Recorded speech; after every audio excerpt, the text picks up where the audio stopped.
Sir मैं पिछले 35 साल से अंग्रेजी पढ़ा रहा हूँ और आप ही की तरह विशुद्ध हिंदी और मारवाड़ी मीडियम का स्टूडेंट रहा सर। इन 35 सालों में 1.5 लाख से ज्यादा बच्चे पढ़ाए सर।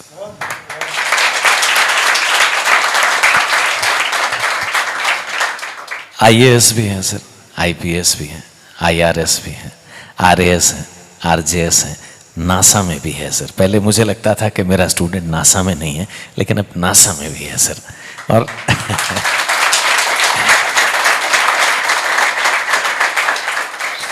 और सर ठेठ गांव के लड़के जिन्होंने लिटरली, गणपत बता दूं तेरी बात, तुझे बुरा तो नहीं लगेगा सर, इसने 11 साल भेड़ बकरियां चराई गांव में, 9 साल शहर में रह करके मजदूरी की, कमठाना जिसको बोलते हैं। आज ये ग्रामर की 2 किताबें लिख चुका है।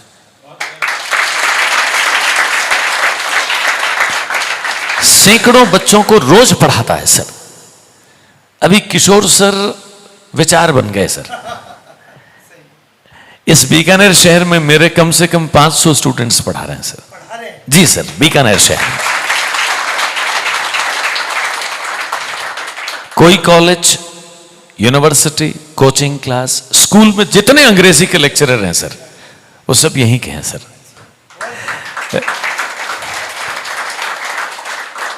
आपके यहां आज होने के पीछे सर एक बड़ा विशेष कारण मुझे लगा सर।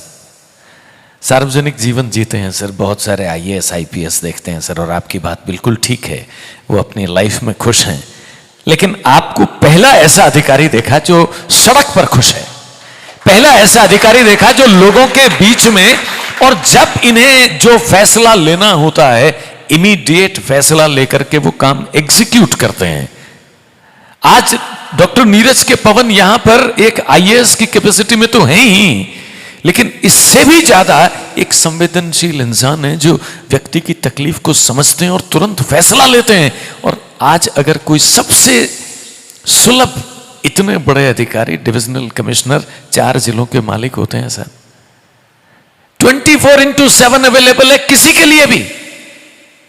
एक अनजान आदमी रास्ता पूछता है और सर मोटरसाइकिल पर होते हैं तो उसको बिठा करके ले आते हैं।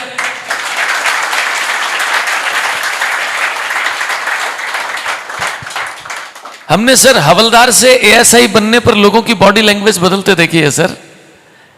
लेकिन आप जो इतने विनम्र हैं, आप जो इतने मिलनसार हैं, आप जो इतने सुलभ हैं, और इस सब के बावजूद इतने सख्त हैं कि जो फैसला लेते हैं वो करके छोड़ते हैं। हमें आपके व्यक्तित्व के इस पहलू से थोड़ा सा परिचित करवाइए। ये संस्कार में है या सीखा है सर आप? किशोर सर ने बिल्कुल मन की बात कही है कि मैं 3 साल का था तब से एक ही चीज़ सिखाई गई मेरे को, बड़े होकर क्या बनना है? आईएएस बनना है। मेरी दादी अनपढ़ थी, तो वो भी वो खेलते थे ना, तो भैया भैया बोलते थे मेरे घर में। 3 बहनें हैं मेरे, तो मैं सबसे बड़ा था, तो सब भैया भैया क्या बनेगा? भैया आईएएस बनेगा। तो बचपन से एक ही चीज, एक ही लक्ष्य रखा, सिर्फ आईएएस। एक ही एग्जाम दिया, दूसरा कोई एग्जाम ही नहीं दिया, फॉर्म ही नहीं भरा। तो जब मैं तैयारी कर रहा था, 20-22 साल का लड़का, 21 साल मिनिमम है, तो किसी ने मैं समझाया मेरे को, आरएस तो दे लो। मैं कहा नहीं, अब आईएएस ही बनना है अपने को। तो दूसरे लोगों ने दिया, उनका हो गया आरएएस में, मैंने नहीं दिया था, मेरा आईएएस का एग्जाम आगे था। तो जो हमारे दोस्तों में से कुछ लोग जो आरएएस बन गए, हम स्टूडेंट थे, तो किशोर सर ने बिल्कुल सही कहा। तो उनमें से 2 तरह के लोग थे ओटीएस में, एक तो जो हमसे ढंग से बात करते थे, एक जो ढंग से बात नहीं करते थे। आरएएस बन गए, वो आरएएस बन गए भाई, हम में से निकल के बड़ा आदमी बन गया। हम मिलने जाते, मिलता ही नहीं भाई। तो उसी ओटीएस में मैंने मेरे दोस्त से कहा था, चिंता मत करना, इनकी ना ये आएंगे अपने से, आरएएस बनेंगे, अपना आईएएस बनेंगे, देखना है। और वो दिन आया।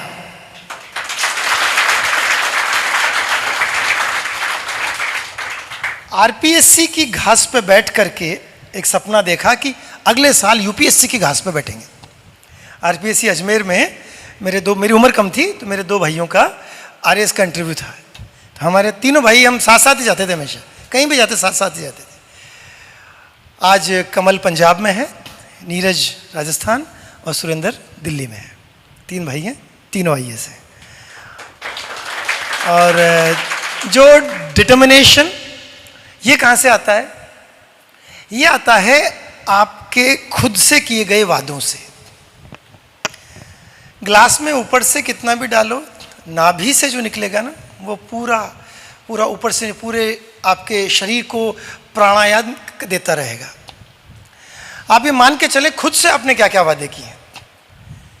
मैंने खुद से वादा किया था कि देश चलाऊंगा, मैं बना देश चलाने के लिए हूं, बचपन में समझ आ गया था। और जब मैं आईएएस बन के, वो एम्बेसडर होती थी उस जमाने में, एम्बेसडर का कांच भी ऐसे ऐसे निकालना पड़ती, गर्दन बाहर निकालनी पड़ती थी, ऐसी वैसी भी नहीं होता था। तो मैं बाहर निकाल के जब भी खुले आसमान को देखता था, मैं कहा, ए आसमां, हम तुझे अभी से क्या बताएं क्या हमारे दिल में है, देखना है जोर कितना बाजू है कातिल में, वक्त आने दे बता देंगे तुझे आसमां, हम अभी से क्या कहें क्या हमारे दिल में है। तो हमारे मन में जो आपने वादा किया, और जब आपको मौका मिला, जब आप असिस्टेंट कलेक्टर या एसडीएम या कलेक्टर बन के जज की भूमिका में रहे, तो जो पहली चीज आप वहां से करके जाते, तो होमवर्क आप जाएं। मैंने भरतपुर कलेक्टर के दिन ज्वाइन किया, और ज्वाइन करने वाले दिन गर्ल्स के हॉस्टल में बाथरूम में कैमरे लग रहे थे। वहां मैंने रेड मारी और पकड़ लिया। अगले दिन फ्रंट न्यूज इतनी बड़ी। तो मेरे दोस्तों ने कहा, तू करता कैसे है यार, जिस दिन ज्वाइन किया उस दिन तेरे को कैसे पता लगा कि लड़कियों के हॉस्टल के बाथरूम में कैमरे मिलेंगे। तू पहुंच भी गया और मीडिया भी आ गया और बड़ी खबर बन गई, और पूरे पहले दिन ही सबको लग गया कोई नया कलेक्टर है। तो हो कैसे? मुझे नहीं पता, मैं होमवर्क करके गया था, मेरे पास था। बाकी कुछ किस्मत भी आपको मौके देती है। ये नीरज कुमार पवन, मेरा असली नाम नीरज कुमार पवन है। ये नीरज के पवन कैसे बना? मैंने भरतपुर ज्वाइन किया। अच्छा, भगवान जो करता है ना अच्छे के लिए करता है। मेरा हुआ एसडीएम निम्बाहेड़ा, बड़ी अच्छी जगह, जिप्सी विप्सी लेने आई। हमें लगा बढ़िया यार छोरा है तो सही जगह, बढ़िया तहसील वसील। मेरे को 2 घंटे में ट्रांसफर हो गया मेरा। अब कोई छोरा जवान लड़का आईएएस 2 घंटे में ऐसा क्या कर दिया होगा उसने, पर कोई और वजह थी, हो गया। और मुझे मिला एसडीएम भरतपुर। तो मुझे जाने में 2-3 दिन लगे, कहाँ निम्बाहेड़ा कहाँ भरतपुर। नई नई शादी हुई थी, तो अपनी नई नवेली दुल्हन को मारुति 800 मैं डक डक डक, वही पुरानी सी duck duck duck duck duck करते करते भरतपुर पहुंचे। भरतपुर में जब आज ही इतना पतला दुबला हूं, तो 20-15-18 साल पहले और कैसा रहा होगा मैं। तो वहां एक जगह आग लग गई, पहले दिन बड़ी आग लग गई केमिकल की। केमिकल की आग ना पानी से नहीं बुझती, उसके लिए फोम वोम लाना पड़ता है। तो मैं पहुंचा एज एसडीएम वहां पर, मुझे कोई जानता भी नहीं, मेरा पहला दिन, राजस्थान मुझे कोई नहीं जानता। और मैंने वो वायरलेस सेट था मेरे हाथ में, तो उन्होंने सोची कौन है यार ये जो सबको इंस्ट्रक्शन दे रहा है कि पानी इधर से मत लाओ, इधर से फोम लाओ। वो हो गया, आग बुझ गई। सबको पता चला कि यार कोई नया एसडीएम आया है, आईएएस ऑफिसर है कोई। फिर अच्छा ठीक सा लग रहा है, तो यार इफेक्टिव सा लग रहा है। अखबार वालों ने मेरे से पूछा, सर ये बड़ा नाम है नीरज कुमार पवन, सर इसको नीरज के पवन कर दें? मैं कर दे, मेरा क्या जा रहा था इसमें। वो पहले दिन से ऐसा हिट हुआ कि वो आज तक फिर हिट होता ही जा रहा, होता ही जा रहा, होता ही जा रहा। उसके बाद भरतपुर ने मुझे ऐसे ऐसे मौके दिए, 2 साल रहा वहां पर। और कानून की पढ़ाई, कानून पता होना चाहिए, आपके अधिकार क्या क्या है। मुझे पता, मैं एसडीएम में सब चीजें मेरे अंडर में, सब चीजें। कलेक्टर है, पूरा जिला आपके पास है, सारे विभाग, सब कुछ आपके पास है। हर चीज को ठीक करने की आवश्यकता है। डॉक्टर ढंग से इलाज कर ले, किसकी जिम्मेदारी? डॉक्टर की है, पर लेकिन प्रशासक की। मैं जा रहा हूं, अभी भी यहां से सीधा हॉस्पिटल ही जा रहा हूं। हॉस्पिटल में ढंग से इलाज हो जाए, पुलिस वाले ढंग से अपना पुलिसिंग कर ले, मास्टर ढंग से पढ़ा ले, पीडब्ल्यूडी ढंग से रोड बना दे, नगर निगम ढंग से सफाई कर दे। यही तो है। सारे विभाग ढंग से चल ले तो प्रशासन सही चल रहा है। और यह काम किसका है? प्रशासनिक मुखिया का। तो एसडीएम होने के नाते से मेरे को ये लगा कि यार मेरी जिम्मेदारी है कि सारे टीचर स्कूल टाइम से आने चाहिए। कैसे आएंगे? तो टीचर्स में 4 तरह का एब्सेंटिज्म होता था। एक तो ऐसे टीचर होते हैं जो स्कूल जाते ही नहीं, इतने बड़े आदमी भैया, वो रजिस्टर में उनके घर ही आता था, नेताजी के नज़दीक है, नेताजी के कार में उतरते हैं, तो स्कूल जाते ही नहीं, तो उनका घर ही आती है, पहला। दूसरी तरह के जाते तो हैं, टाइम से नहीं जाते, 2। तीसरा, जाते भी हैं, टाइम से भी जाते हैं, पढ़ाते नहीं हैं, महिलाएं ज़्यादातर अपने दूसरे काम करती रहेंगी, पढ़ाएंगी नहीं। और चौथा, जाते भी हैं, टाइम से भी जाते हैं, पढ़ाते भी हैं, डंका नहीं पढ़ाते। तो मैं कहा तीसरे को तो, चौथे को तो चलो बाद में देखेंगे कि डंका पढ़ाने पे तो बाद में जाएंगे, पहले ये 3 ठीक कर लेते हैं। और मैं पीछे पड़ा फिर, क्या भाई अब तो मास्टर जी को सबको एक बस में बैठना, बस में वो स्कूल जाके ताला लगा देना कि 8 बजे, मतलब 8 बजे, वो खूब सारे नाटक वाटक होते रहे। जैसे अभी यहाँ PVM में करता हूँ मैं, कि जाके 10 बजे का 10 बजे जाके बैठ जाता हूँ, डॉक्टर साहब कितना ही बड़ा डॉक्टर हो, जिसने मेरा इलाज किया हो, मैं डॉक्टर साहब भी गलत बात, प्यार से समझाते हैं, पहले प्यार से हम सम्मान करते हैं उनका, उनको धीरे धीरे समझ में आने लगता है कि कोई नहीं कोई देख रहा है। मॉनिटरिंग इंसान की प्रवृत्ति है। एक ट्रैफिक का एक कांस्टेबल खड़ा कर देते हैं ना, सब सही चलता है, वरना तो कोर्ट गेट में घांच मैच हुई तो होती थी पहले। अभी मैंने सारा घुमा के यूं कर दिया, सब कुछ नहीं। पहले मैं निकलूं और बलन दे भाईला, ऐसे बोलते ना बीकानेर, बलन दे भाईला।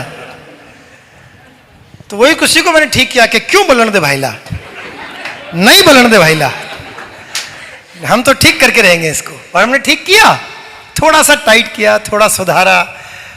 तो जो इंसानी प्रवृत्तियां हैं कि कोई मॉनिटरिंग नहीं कर रहा है, तो हम सब लेकेडेसिकल अप्रोच हो जाती है, छोड़ना यार, लेट बैक अप्रोच, छोड़ना यार, मेरा क्या लेना देना, मेरा लेना देना है। अगर मैं प्रशासक हूं, मेरे से अब मेरे पे ये बड़े बड़े लोग मेरे पे आरोप लगाते हैं, इतने सीनियर हो गए, सुपर टाइम स्केल के IAS ऑफिसर, अभी भी ऐसे काम करते हो। हाँ करता हूं भाई, बिल्कुल करता हूं। किसके लिए करता हूं? बीकानेर की आम जनता के लिए करता हूं।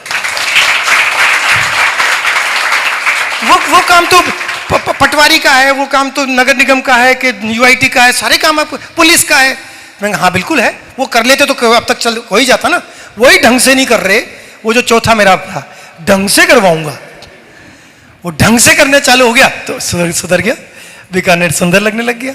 उसी चीज को, उन्हीं रिसोर्सेज में, मैं कोई एक्स्ट्रा नहीं लाया, यहीं जो कुछ था यहीं से निकाला। यही प्रशासक की सबसे बड़ी खासियत है कि एक्स्ट्रा में तो सभी कर लेंगे, पैसा जितना घी डालोगे उतनी अच्छी राबड़ी बनेगी, तो वो तो उसमें आपने ऐसा क्या खास किया? आपने खास तो ये किया कि ज्यादा कुछ रिसोर्सेज नहीं भी थे तो भी उन्हीं चीजों को व्यवस्थित रूप से रख के। मेरे पास 4 शर्ट हुआ करती थी, तो जो 3 भी एकदम हमेशा धुल के खुद को ही धोना होता था, तह करके बढ़िया व्यवस्थित रखते थे। तो व्यवस्थित डिसिप्लिन ना जीवन में हमेशा काम आता है। मुझे कोई पूछने वाला नहीं है यहां पर, तो भी 5 बजे डेली उठ जाता हूं, चाहे कुछ हो जाए। 5 बजे उठना मतलब 5 बजे उठना। रात को स्वाध्याय करना है तो करना है, 4 पन्ने ही पढ़ के सोएंगे, वो चीज नहीं छोड़नी। और खुद पे जब तक शासन नहीं होगा, दूसरों पे कैसे चलाओगे? पहले निज पे शासन, कि मैं तो खुद को ही कंट्रोल नहीं कर पाता, दूसरे को क्या कंट्रोल, मेरे परिवेश को क्या कंट्रोल करूंगा या करूंगी? पहले खुद को। तो इतना करें, आज के लिए इतना बहुत है, फिर कभी मिलेंगे।